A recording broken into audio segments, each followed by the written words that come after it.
True Cross.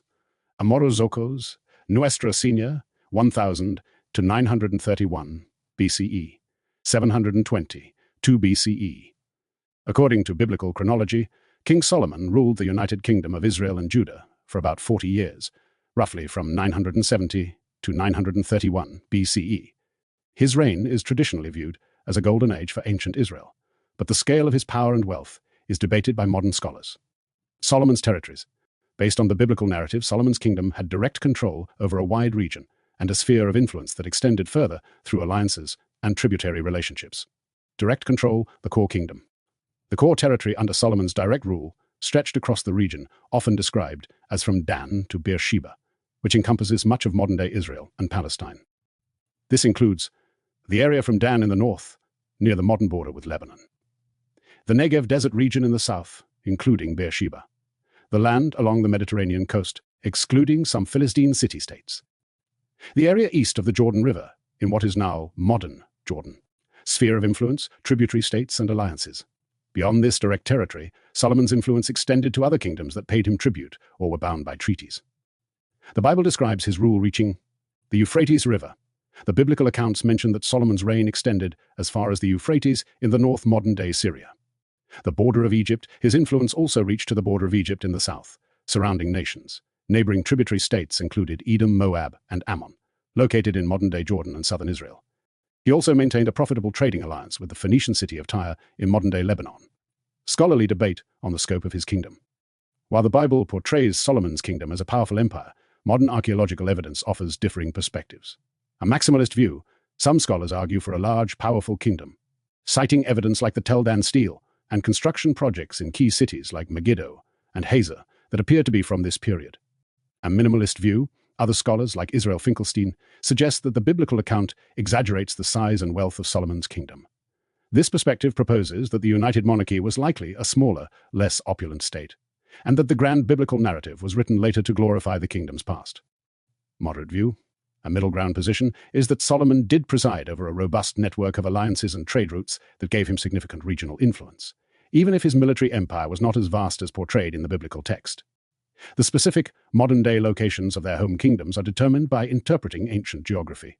However, the Bible does not mention any formal colonies of Solomon, but rather an expansive kingdom with tributary states and key fortified cities. Modern locations of Solomon's wives' origins. Based on the book of 1 Kings 11, Solomon's wives came from several nations. Egypt. Solomon's most prominent wife was the daughter of the Pharaoh of Egypt, which was a major power of the ancient world. Modern Egypt occupies this ancient territory. Moabites. The ancient land of Moab is located in what is now west-central Jordan, east of the Dead Sea. Ammonites. The ancient Ammonite kingdom was located in the central part of modern Jordan, with its capital where the city of Amman stands today. Edomites. The Edomite kingdom was located in the southern part of modern Jordan and the Negev region of southern Israel.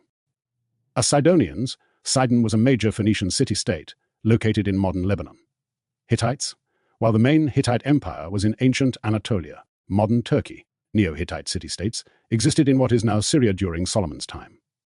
Modern locations of Solomon's fortified cities. Archaeologists have found evidence of major construction projects, including palaces and monumental gates, at several sites that the Bible attributes to Solomon.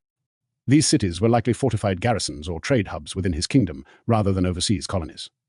Gezer, an ancient Canaanite city located in modern central Israel near the border with the West Bank. Hazor, located in the Upper Galilee region of modern northern Israel.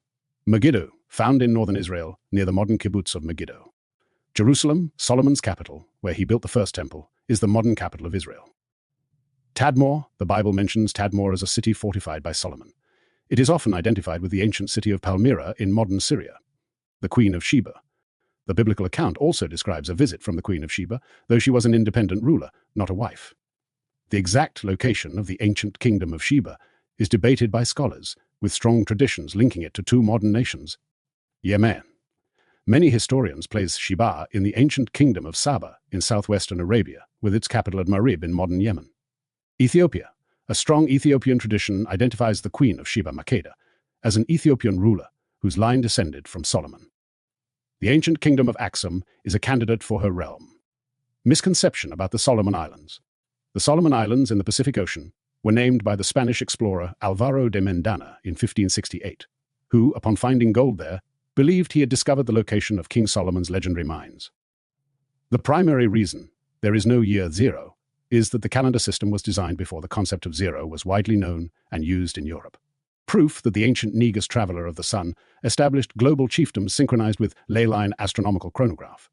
The calendar system, placed under pagan foreigners, is ordinal counting system, beginning with the first year, similar to how we count the first day of a month or the first year of a person's life. The origin of the AD BC system. Devised by Dionysius Exiguus in 525 CE, the Eastern Roman monk Dionysius Exiguus created the Anno Domini AD system to count years, basing it on his calculation of the birth of Jesus. A calculation error, Dionysius' system replaced the previous practice of numbering years from the reign of Emperor Diocletian, who had persecuted Christians. However, he did not assign a year zero because he and others in the Roman world did not have a concept of zero as a number placeholder. Counting backward and forward, the calendar counts backward from 1 BC to 1 AD, with no year in between. This is known as ordinal numbering, where the first year is year 1, not year 0. The concept of zero. A late arrival in Europe. While the concept of zero was understood in places like non-Christianized India, it did not reach